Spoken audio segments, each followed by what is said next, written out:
Hello, students. This is Kim Beckham with Kim Beckham Collaborative Leadership. I'm so glad to get to talk to you today about the area of servant leadership. You know, John Maxwell, the leadership trainer and speaker who sold over 26 million books, says that leadership is nothing more or less than influence. If that's true, then servant leadership the key to servant leadership is to create that influence by being a servant. And that's what we want to talk to you about in this series, how to be a servant leader. And I want to tell you 3 quick stories that I think illustrate servant leadership. The first involves a friend of mine who works at a large organization in the city. He has a very big job. A lot of people work for him. A lot of people demand his time. I had another friend who needed to get in contact with one of the people who worked for him, and we'd not been able to do that. So I said, let me reach out to my friend who runs the organization, and I contacted him.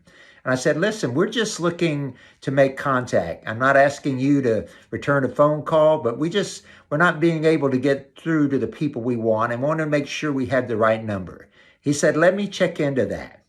And here, 2 days later, I get this email and phone call both from this leader who said, listen, I've talked to that person and I've told them that we've been trying to reach out, and they explained to me why they had a disconnect, and for some reason or another, the communication had just been down. And I called them and set up an appointment for your friend. And if she will call this number, then they will meet with them and they'll get it done. I was overwhelmed by that level of service. I hadn't expected that. And then just to follow up with it, about 3 or 4 weeks later, my friend who had needed the interview said that she had met with him and had a good meeting. And I ran into the person who's in charge of the organization at a different chamber event. And he said, hey, by the way, did they ever call you back? Did they ever get with you and get you that information? I was, again, overwhelmed by the level of service that was coming from this high-level leader with an incredibly busy schedule. But it's a great example of servant leadership. This man has built his influence by going out of his way to serve other people.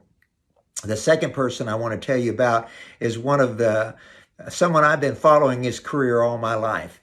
His name is Arnold Schwarzenegger. Oh yeah, if you recognize the name, you've probably seen his movies, whether it was The Predator or maybe it was the Terminator series, famous for saying, I'll be back.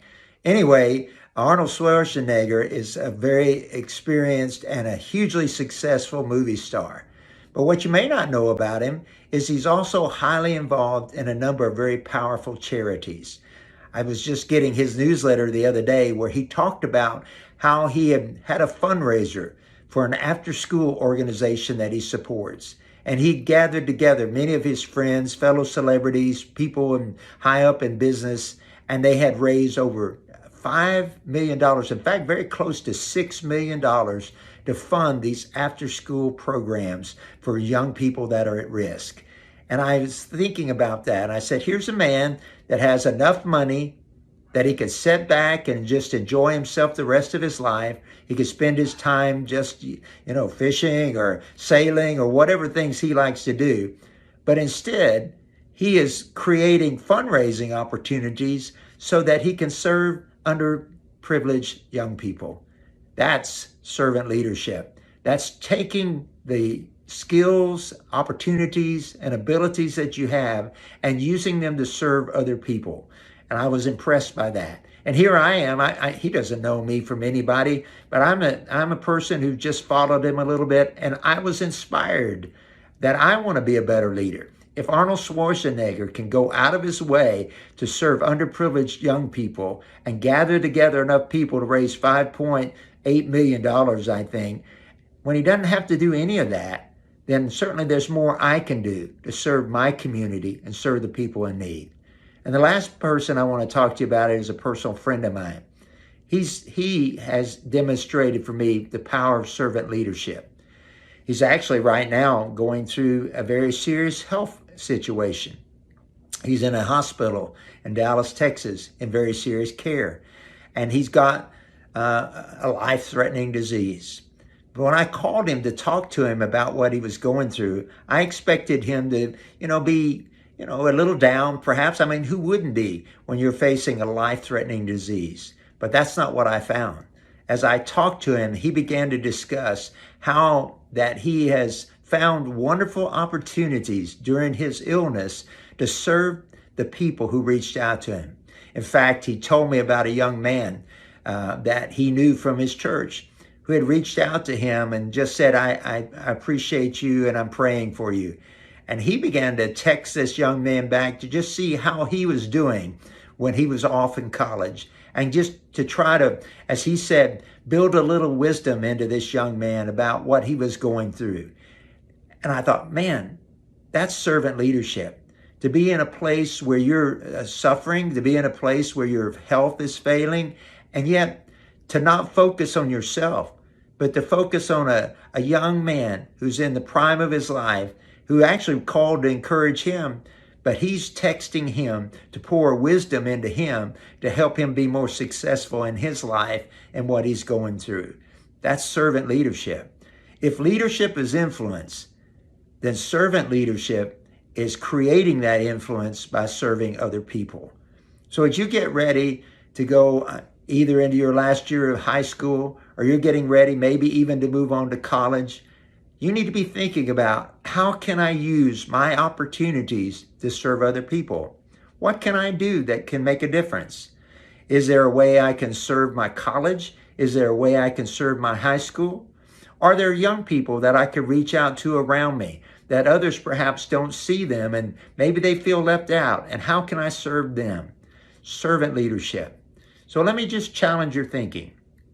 As you look into the opportunities, we live in a culture that teaches us, look out for yourself, pull yourself up by your own bootstraps.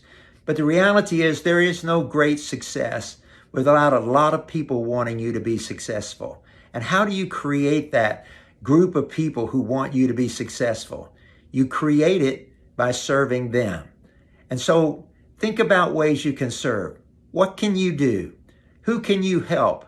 Maybe there's a tutoring program you can volunteer for that you can help those serve.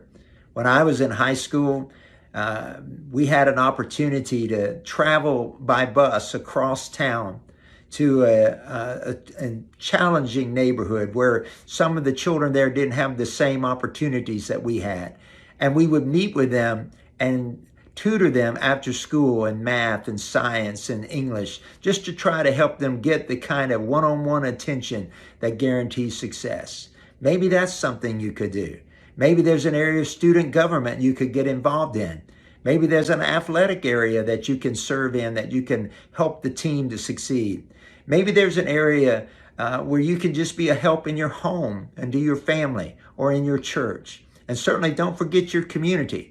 Because this community of the city of Tyler and surrounding areas, we need bright, talented young people like you to step up and help us reach out to others, help us be more successful in building this community. So you're in this program because you've been recognized for your leadership.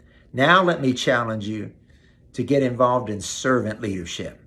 If leadership is influence, again, then servant leadership is building that influence by serving other people. I hope to get to talk to you later in the year one-on-one and hear about your stories of servant leadership. And between now and then, I just challenge you to look around you and see, how can I serve other people? Have a great week, have a great year, and I'll look forward to meeting you face to face in March. Good day.